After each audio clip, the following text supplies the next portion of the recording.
So you've got shoulder pain and you're wondering what's going on. In today's video and all the videos that follow this, we're going to talk about your rotator cuff, what that might mean for pain, give you a self-test and be able to diagnose some of this stuff to see if you need some help. So first thing we're going to talk about is your rotator cuff. You've probably heard of this before. You probably think it's one thing because it sounds like one thing.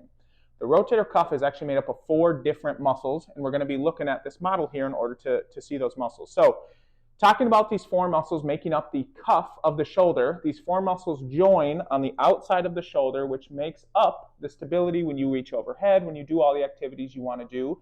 And this is why the rotator cuff can cause so many problems. So talking about these 4 muscles, if we look at this model, the first one that we're going to see is you're going to see a bone on top of your shoulder blade. So obviously our shoulder blade sits in the back of our shoulder. You're going to see a bone that kind of goes across and sits perpendicular, kind of pokes out. You can feel that on yourself if you just reach over your shoulder. You're going to feel a ridge that is that bone. Just above that bone, we have our first rotator cuff muscle, which is called your supraspinatus. None of the names matter, but this is your top shoulder blade or rotator cuff muscle. What it does is it goes out to your shoulder, goes right underneath that bony area, and then slips down and attaches onto the top side of your shoulder. So this is number 1. If we go right below that bony ridge on your shoulder, you're going to have 2 more rotator cuff muscles.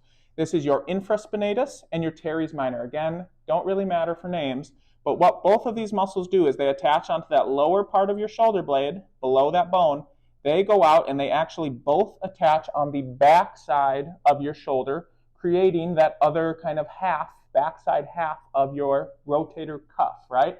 The last muscle is a little bit tougher to imagine, but it actually sits on the inside, in between your shoulder blade and your rib cage, and it's on the backside of your shoulder blade though. It actually pokes under your armpit, comes up and attaches also onto that same area where all these muscles attach.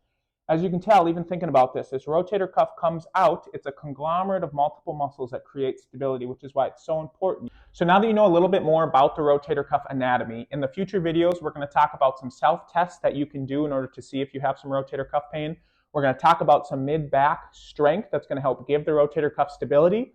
But in part 2, we're going to talk about how to help your tissues heal by getting some blood flow and some mobility back into your shoulder without causing a whole bunch more pain.